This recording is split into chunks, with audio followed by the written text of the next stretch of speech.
What is up, you guys? Welcome back to the Sweet to the Soul podcast. It's your host, Nevaeh Galan. Thank you guys so much for tuning in this week. Make sure to subscribe on whatever platform you're listening on so you get notified whenever I post a new episode. Leave a review and share with your friends. And if you're new here, welcome to Sweet to the Soul. I'm so glad you're tuning into this podcast this week.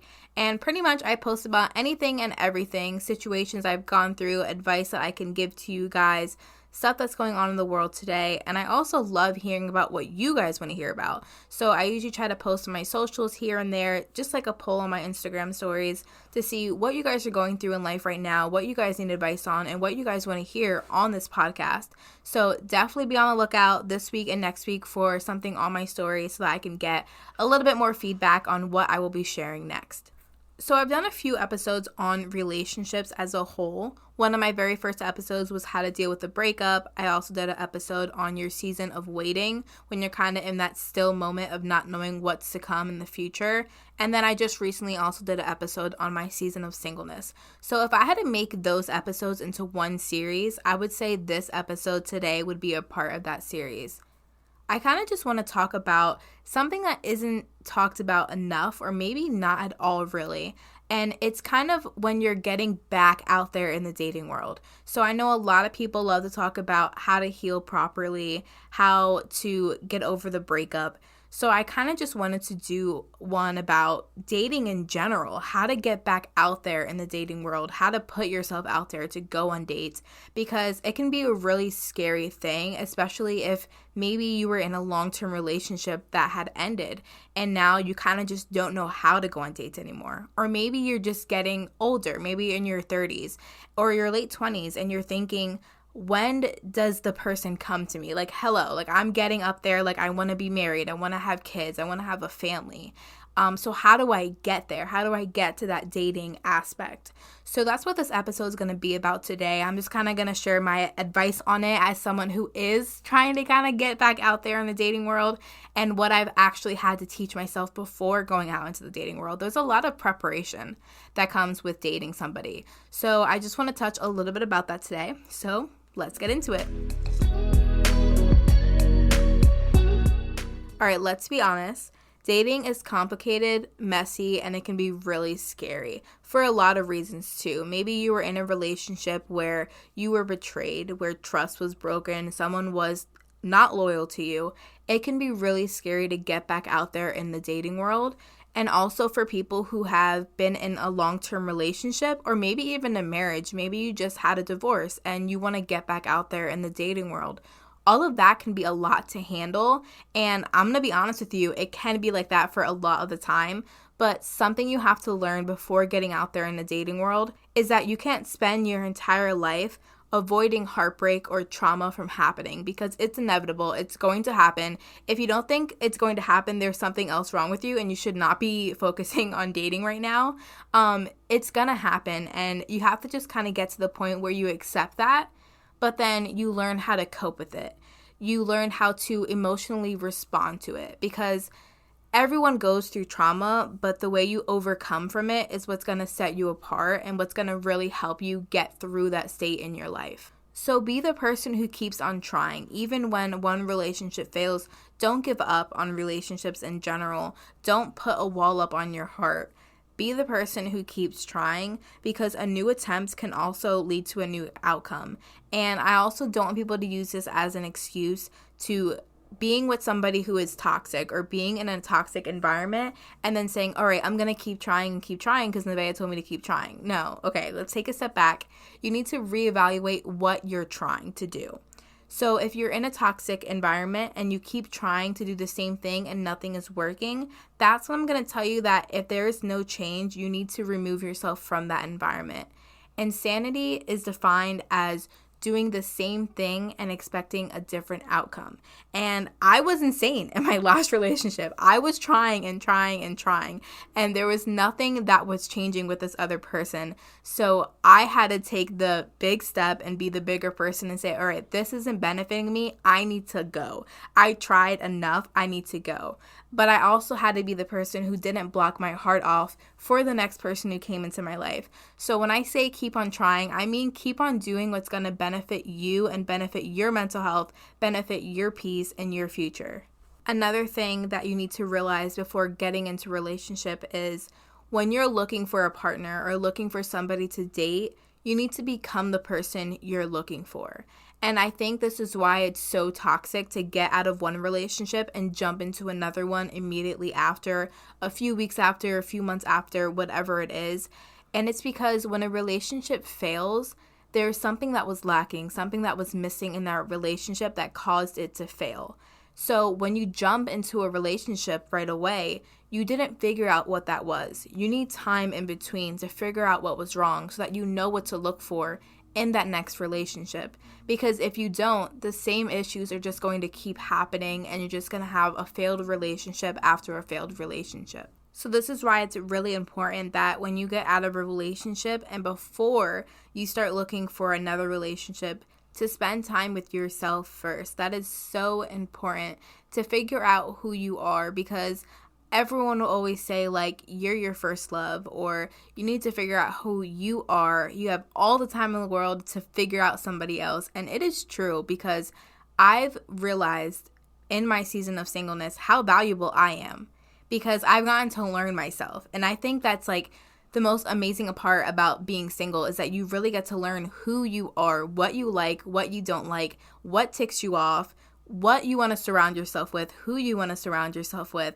And when you figure those things out, you realize how valuable you are and what you have to offer to somebody else. So then your boundaries start setting in and you start just raising the bar on whoever wants to come into your life. And it's really, it's just like literally amazing to figure out like, I don't need you in my life because I know my worth and I know that what you're giving to me, I can give to myself, so I don't need you.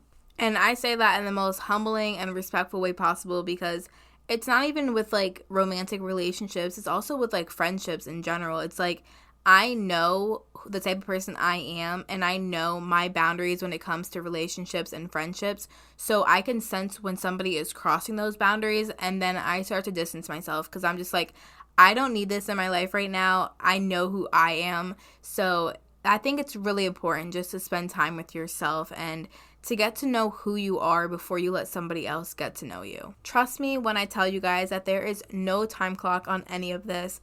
There's no time ticking down telling you when you're supposed to get in a relationship, get married, have kids, start a family, get a house, or any of that. And I know it can feel like that a lot of the times, especially when there's people around you who are your age and they're settling down, they're getting married, they have a house now, and those people who are also like in their 30s, and it's like quote unquote expected to get married around that age and to start a family.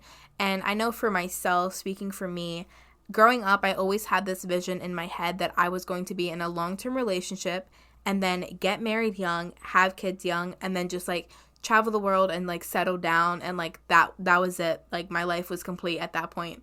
And that it just isn't looking like that. Like as the years go on, it's like, yeah, it's definitely not going to be how it's going to go. But I'm trusting that God has a plan for me, and like it gets hard and gets difficult, especially because, guys, I'm the only one of my siblings who does not have a kid.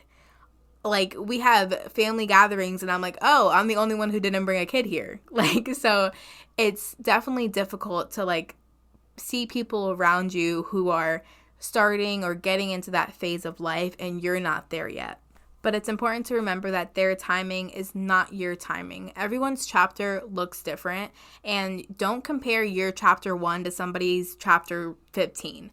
It's just gonna look different. You're not late, you're not early, you are just right on time to where you're supposed to be in life. So now we're just gonna dive a little deeper into getting out there in the dating world and putting yourself back out there on the market. So I think the first thing that you should be doing, besides everything else I mentioned in the past 10 minutes, you should be figuring out the qualities that you want in a person. You want to figure out those non-negotiables, the things that a person has to have. No matter what, it does not matter. They need to have these qualities. They need to be this way. And I don't mean looks-wise. Please don't tell me you have to have a person who's 6'5". He has to be a light skin.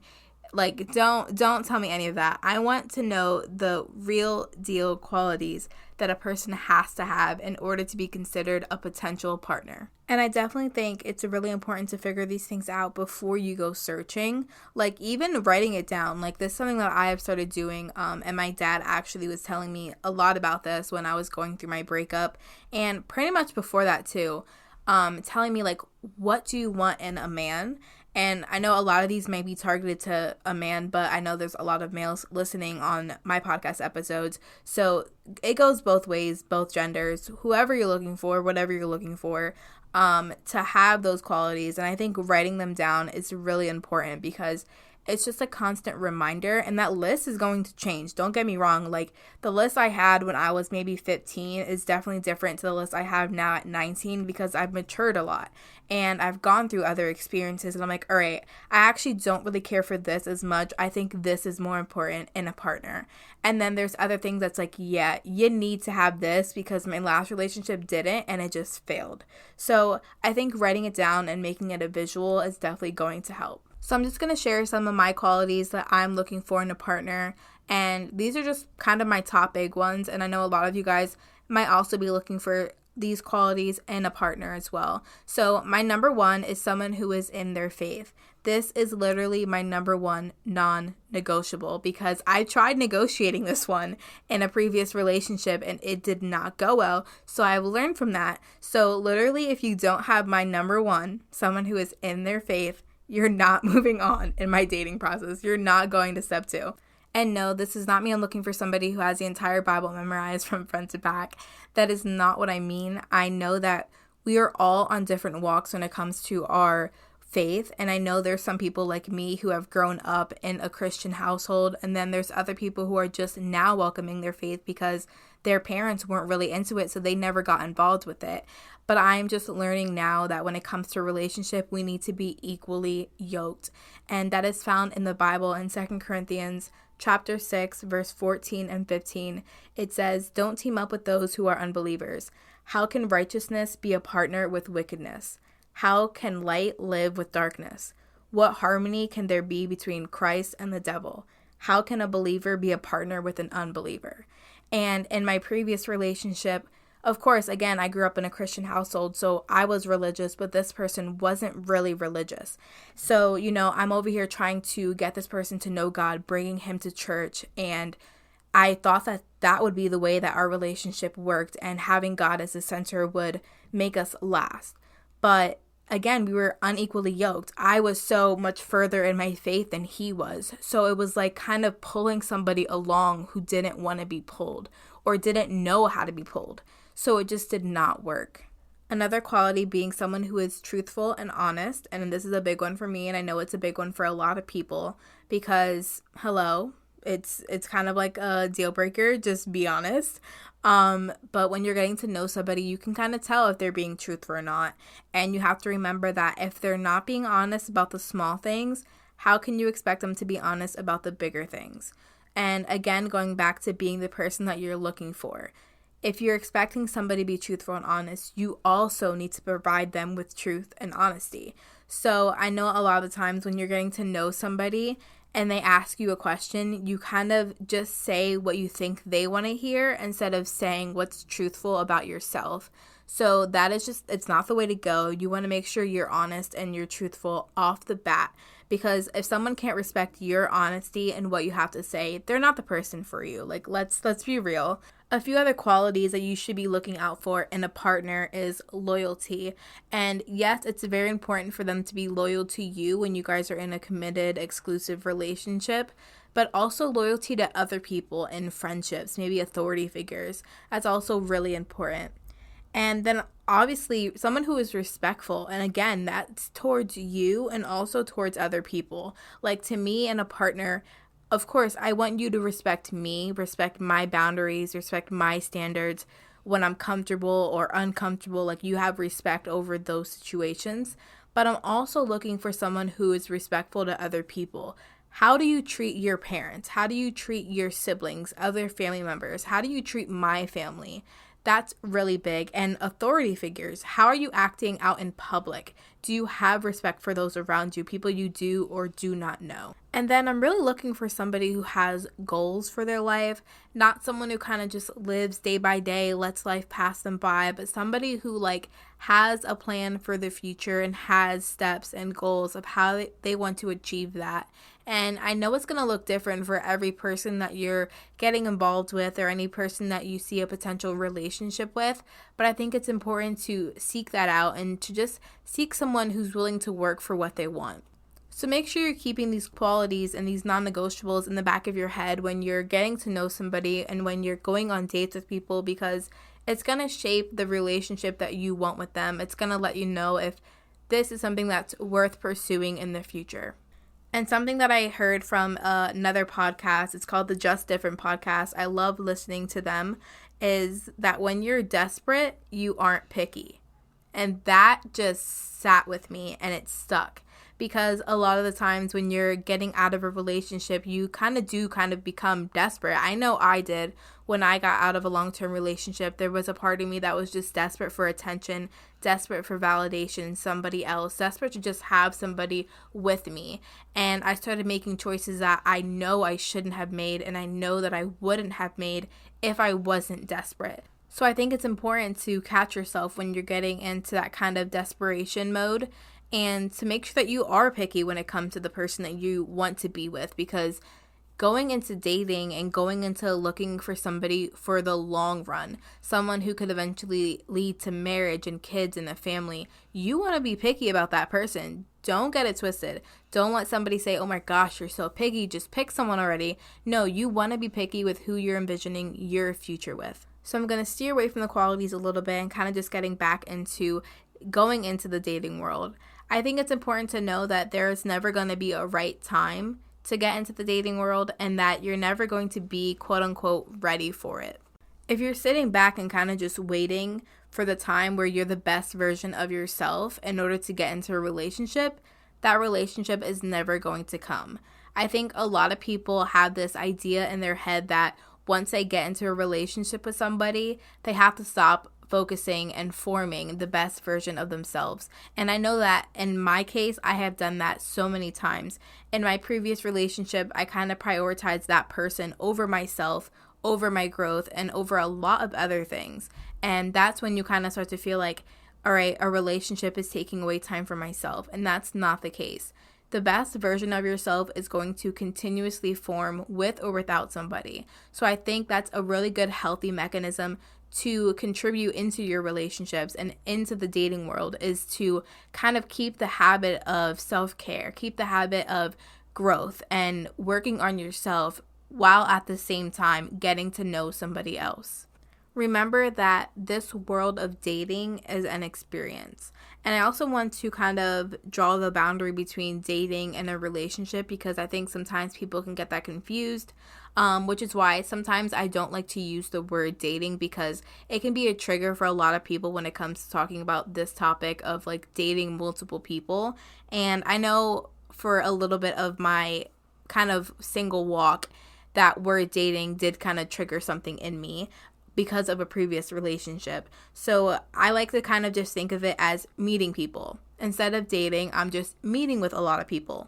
I think when people hear the word dating, they kind of associate it with a larger commitment, like a relationship, which is when I like to interchange the word with just like meeting up with somebody and getting to know somebody. So doing that, getting to know people, is a learning experience, and it's going to take a lot of experiences to realize what you do and don't want in a partner, which is why I think our society now needs to normalize going on dates with people, getting to know multiple people, because you need that experience. You need that learning experience to realize, hey, this is what I don't want in a guy. This is what I should be looking out for. But at the same time, I also think that there needs to be boundaries set, because a lot of people may not want you going on dates with multiple people. So this is where a lot of communication comes into play. I don't think anyone should be leading anybody on when it comes to dating people or getting to know somebody. I think that being honest, that quality that you want to look out for, is really important when it comes to this right off the bat, to kind of let the person know, hey, listen, I just want to get to know you. I want to see like what kind of person you are and if this could go somewhere. But like, I'm getting to know a lot of people, and this is kind of the world of dating. This is what it's like to experiment with a lot of people, but to also have that communication and have those boundaries set so that you're comfortable and the other person that you're looking into is also comfortable in what you guys are doing. And I definitely do this right out the get-go when it comes to talking to somebody. I'm always very upfront and very honest with the person. Hey, I'm not looking for anything serious right now. I'm not looking for a relationship because I have growth to do within myself. But at the same time, because you never know when you're ready, I also tell them, hey, but if it does turn into something serious, if feelings evolve and things escalate, then I'm not going to stop it. But I'm just letting you know that that is not what I'm searching for at the moment. Dating is pretty much about communication. It's about honesty, and it's really trial and error. And that's something that my therapist told me when I was communicating with her, that like I wanted to get back out there in the dating world. I kind of wanted to get myself out there to know different people and to see where things go. But I was scared. I was scared of getting hurt again. I was scared of dishonesty and disloyalty because of a previous relationship. I was so just like not wanting to be vulnerable with somebody else. But at the same time, I was like, but I want a love again. Like, I want to feel the way I did when I was in a relationship. And I know that if it's with the right person, it's going to be 10 times better than my previous relationship. And she was honest with me and told me that dating is just trial and error. And there's nothing you can do about that. There's nothing you can stop. When you go out into the dating world, you're putting yourself out there to get hurt, but you're also putting yourself out there to be loved. And that's probably one of the most scariest and nerve-wracking things about the dating world. But I do not think that that should stop anyone from wanting to get out there and to get to know different people and experience new things.